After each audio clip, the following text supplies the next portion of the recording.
Not everything that historians and archaeologists discover pleases them. Sometimes they come across artifacts or other pieces of evidence that challenge our current understanding of history, and not always in a good way. For better or worse, those new facts have to be accepted as they are, even if they change the way we think about our own history. Here in this video, we're going to look at the most controversial discoveries in American history. An out-of-place artifact is one that appears to have no business being in the place where it was found, like finding a modern wristwatch in an ancient Egyptian tomb, for example. For many people, the stone egg of Lake Winnipesaukee is one such out-of-place artifact. The egg was found by construction workers as they dug a hole for a fence post close to Lake Winnipesaukee in New England in 1872 at a depth of 6 feet. It's been studied by experts and historians for more than 100 years since then, but we're still no closer to completely understanding it than we were the day it came out of the ground. The type of rock used to carve the egg isn't from the New Hampshire area, and the markings on it are inconsistent with anything else that's ever been found in the USA. The symbols are probably tribal, but no Native American tribe recognizes them. The quality of the stonework is impressive. The egg is drilled almost all the way through and polished to a shine, despite being made from granite. While some have written it off as a hoax, others believe that it's evidence of an advanced civilization of stoneworkers living in America centuries ago. While we're talking about ancient and unknown civilizations in America, we should talk about the petroglyphs at Winnemucca Lake in Nixon, Nevada. There, in the dry bed of what was once a lake, you'll find the oldest petroglyphs in the whole country. Carbon dating had to be carried out to reveal the last time the level of the lake had been low enough to allow someone to make these carvings. And the answer came back as about 14,800 years. In American terms, that's almost prehistoric. Some of the etched symbols are little more than lines, crosses, or swirling patterns, but there are also some more advanced representations of flowers and trees.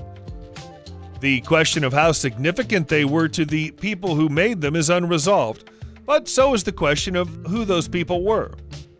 As with the Lake Winnipesaukee egg, Native American tribes have examined the symbols and confirmed that they're unknown to them. They are twice as old as any other rock carvings that have been found in America so far, and as such, they're something of a historic anomaly. As we're all told in school, Christopher Columbus discovered America. Unfortunately for you, us, and the education system, that's a lie.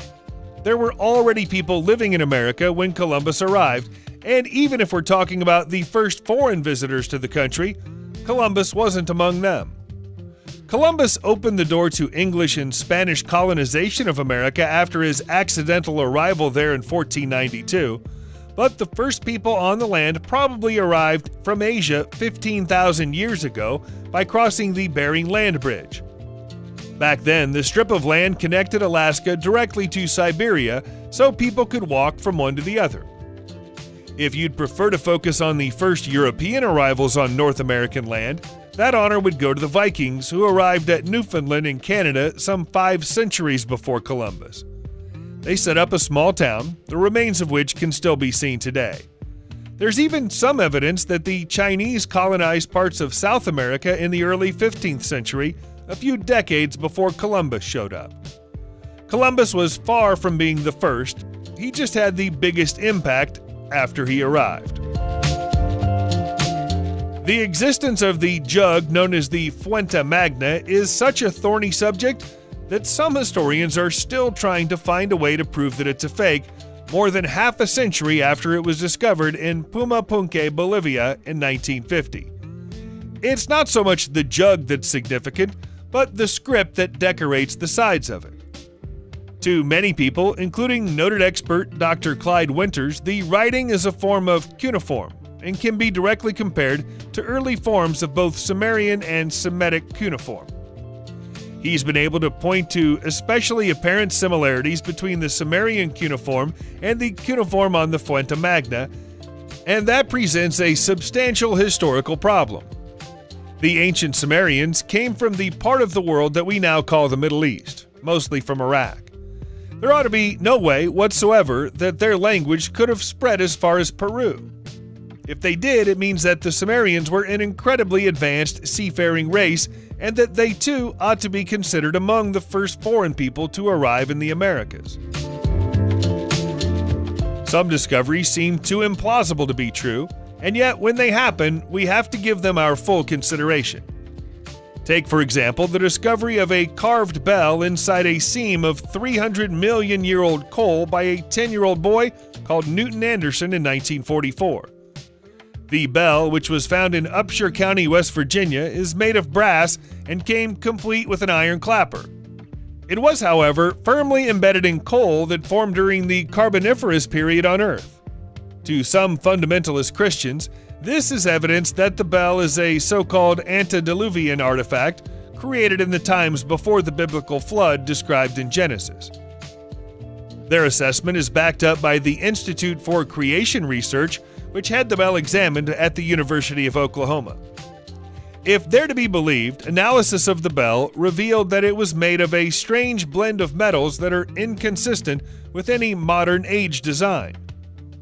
For what it's worth, Newton Anderson took a polygraph test as an adult, the results of which suggest that he was telling the truth about the bell and the way it was found. I think we can safely assume that the Institute for Creation Research may be a little biased, but it's still a fascinating artifact. The Nampa figurine wasn't found inside a 300-million-year-old coal seam, but it's no easier to explain. The bizarre tiny figure, which looks almost like a doll, was discovered during the digging of a well in the southwest of Idaho in 1889. At a depth of nearly 300 feet, the drill began to spit out pieces of clay, one of which was a damaged figurine. While it's possible that this shape was created by the drill, it seems spectacularly unlikely. That leads us to ask who could have made it, and how did it come to be 300 feet below the ground at such a depth that the Earth ought not to have been touched there for the last 2 million years? To add to the conundrum, the top layer of the ground it was found within has been sealed under a basalt layer caused by volcanic activity thousands of years earlier. To put that in its most basic terms, it means there's no chance that the figure got there by accident. Extremely early humans did exist 2 million years ago, but as far as we know, they were confined to Africa. Perhaps we should consider that they might have been in Idaho too. Let's add the ancient Romans to the list of people who might have visited the Americas in ancient times. And in support of that theory, we present the existence of the Tecocxic Calixtlahuaca head. The weathered head sculpture was buried in Mexico somewhere around the year 1470, probably just before Columbus arrived in the Americas, as part of a grave. All the other goods that were found inside the tomb were typical for the era and the type of burial, but this head is not. In fact, the only thing this head could be compared to is the kind of sculpture style that was once popular in ancient Rome. Even the face on the sculpture appears to be more European in style than Native American. The head was found by archaeologist Jose Garcia Payon in 1933 beneath a pyramid, but it shocked him so much that he didn't reveal it to the wider world until 1960. In 2001, Romeo H. Hristov of the University of New Mexico confirmed that the head is definitely Roman and was probably made during the 2nd century. That begs the question of how it came to be in Mexico in pre-Columbian times. Did the Vikings bring it here as a souvenir, or were the Romans once here too? Scientists and historians will often direct bile at anything that doesn't fit their preferred narrative, and the Davenport tablets get more bile than the most problematic artifacts. These stone slates were discovered inside mounds in Davenport, Iowa in early 1877 by Reverend Jacob Gass. To their detractors, they're forgeries, either created by the Reverend or left there for him to find, made from slate tiles stolen from a roof. To their supporters, they're the American equivalent of the Rosetta Stone. The fact that Gass, as an amateur archaeologist, was occasionally known to trade in fake Native American pipes doesn't help those who believe in the authenticity of the tablets to win the argument. What the detractors can't explain, though, is the fact that one of the tablets contains a carving that represents the ancient Egyptian opening of the mouth ceremony. On the other side of the same tablet, there are examples of Egyptian writing and a representation of Egyptian-style obelisks. This is yet another example of images of life abroad turning up in America long before they ought to. When you blow open a cave in a mountain, anything might turn up. 2 gold prospectors found that out to their great surprise in June 1934 when they blasted open the rocks of the San Pedro Mountains of Wyoming and found themselves inside a small cavern. They weren't alone in there. There was a small, mummified set of human remains, and they looked nothing like any human either of the men had ever seen. Now known as the San Pedro Mountains mummy, this unique specimen might be a validation of the Native American tales of little people who used to live in the mountains. According to Native American traditions, there were impish people with great healing powers. The mummified skeleton was barely over 6 feet tall, but clearly genuine. X-rays carried out in later years revealed that there was raw meat in the stomach of the corpse and that he was an adult male with a severe birth deformity who died somewhere around the year 1700. The deformity explanation doesn't sit well with everyone, though, and they prefer to believe the little person story. To compound the mystery, the corpse was lost during the 1980s and is still missing today. The Mayan calendar isn't so much a single artifact as a concept, but it's still one that holds plenty of fascination today. Not least because many people believe that it predicts the end of the world. Although the existence of the Mayan calendar has been known about and understood for decades, it first became internationally famous in the 21st century because it appeared to predict the end of the world in 2012. As we all know, 2012 came and went without incident, but some people now claim that we've missed the date and the world will actually end in 2020. That feels more and more likely with each and every passing day. The calculation system we know as the Mayan calendar dates back 2,500 years and is actually mislabeled. Various cultures that existed before the Maya used the same system of monitoring the stars and measuring time, although the Mayans refined and added to it. Those who have a particular affection for the calendar believe that it's already made a series of successful predictions of the future and therefore demonstrates that the ancient occupants of the Americas were clairvoyant, although the accuracy of those predictions is wide open to interpretation.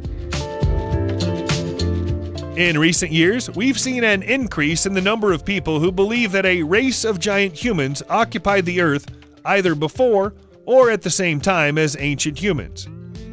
We've even seen the Smithsonian accused of hiding evidence of the existence of these giants. In this case, perhaps the conspiracy theorists have a point. How else could anyone explain the size of this footprint, which was found in the Paluxy River close to Glen Rose in Texas? The imprint is almost 2 feet long and is wider than any human foot we've ever seen. Scientists have made calculations based on the size of the footprint, and from those calculations, they've concluded that the person who made the imprint must have been almost 10 feet tall. That sounds like a giant to us. The experts haven't even tried to explain away this artifact. Instead, they just try to tell us that it isn't a footprint at all, and the fact that it looks like a footprint is just a coincidence. That is extremely difficult to believe. Here's a challenge to history that stares you straight in the face, literally. During the 1950s, a colossal stone head was found in the jungle of Guatemala. There's no mistaking the features on the head's face. They're Caucasian in nature and don't resemble any of the pre-Hispanic races who lived in Central America during the times of antiquity. Stone faces like this are known to have been made by the Olmecs 3,000 years ago. They've made other stone heads in the area, and they position the faces of those heads to face the sky in the same way that this one does. None of the other faces have features like this, though. For the Olmec to have made this, they must also presumably have seen a Caucasian person, and that suggests a Caucasian presence in this part of America at a time before Christians believed Jesus walked the earth. Much of the statue was sadly destroyed during an armed conflict in the region around 10 years after the first photo was taken, and so further examination of it is sadly impossible. Our inability to see it with our own eyes today makes it easy for a lot of people to dismiss it entirely. But the original photograph tells no lies. Subscribe to the channel and turn on notifications, and you will be the first to know when a new video comes out. Thank you for watching, and see you in the next video.